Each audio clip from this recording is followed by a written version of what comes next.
Cinderella, written by Evan Ruthlin, illustrated by Alex Robert. Focus questions. How is the story the same as the fairy tale Cinderella? How it is different? There was once a young boy named Mateo who dreamed of becoming a great baseball player. He lived happily with his mothers and fathers in a small, quiet town in Mexico. His father taught Mateo to pitch the baseball. Mateo wanted to be like his hero, Fancy Ferdinand, his famous pitcher. One day, Mateo's father passed away. Mateo and his mother were left poor and alone. Mateo's mother has to work long hours in the local factory. Mateo often lonely, but he keeps his spirits up by playing baseball and practice his pitching. When the rich factory owner married Mateo's mother, Mateo was overjoyed. He did not know she done it for his sake. The factory owner has twins, a girl and a boy, who were 2 years older than Mateo. Mateo was so excited to have siblings. The twins thought they were spotty and mean and greedy. They decided didn't like Mateo. Mateo asked them if they wanted to play baseball in the park. "We would never play baseball with a little girl like you," said the girl. "Actually, we will never play with you at all," added the boy. Mateo's stepbrother often traveled, and Mateo's mother usually went with him. Mateo and the twins stayed at home with the cook. The lazy twins forced Mateo to do all of their chores. "Look at him work while we get to play baseball," cried the boy happily. "Just like Cinderella," said the girl. "I know," said the boy. "Let's call him Cinderella." So the twins teased and bullied Mateo. One day, exciting news spread through town. The coach of the National Little Lunch team was coming to visit. He was holding tryouts to find the most talented player. Mateo was through. He knew that his pitching was something special, and he hoped to enlist the famous coach. As Mateo practiced his pitch, the girl laughed. "You two must have run to try out. You don't even have a uniform." "Father, please tell him it would be a it will be a waste of one time," said the boy.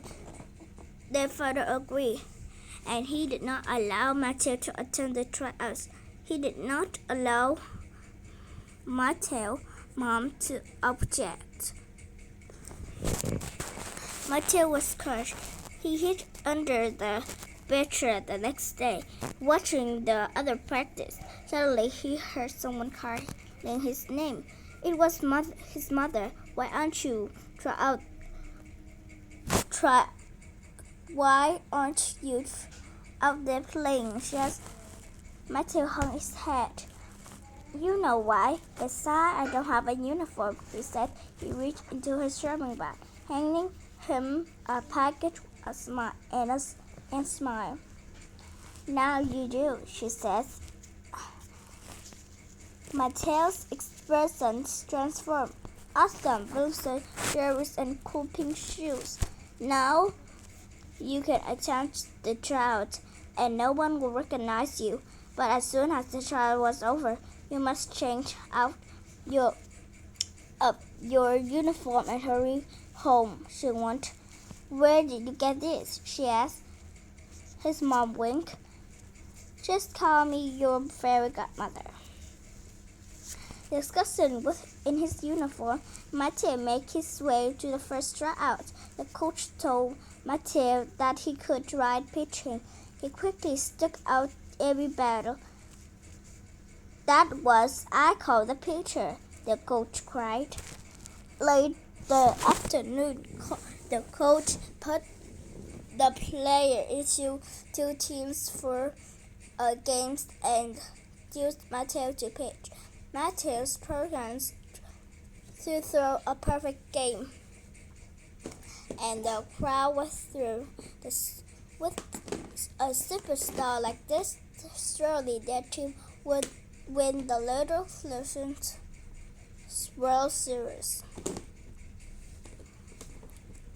The coach found in the silly game, and Mateo changed out of his uniform. He ran home with it, but lost one shoes along the way.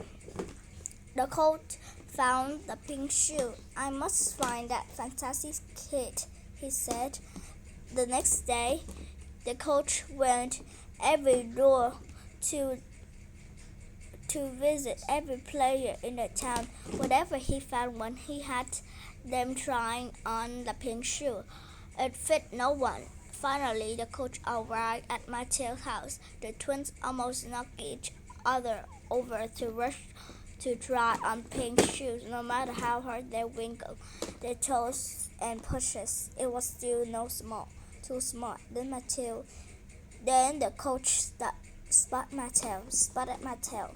Come here, my boy, and try on this shoe. The coaches laughed loudly, but when the shoe slipped on, they broke gas.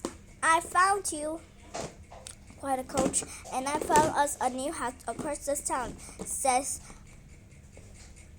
his mother, lifting a suitcase. Come on, Mateo, he waved to the coach. See you at the practice.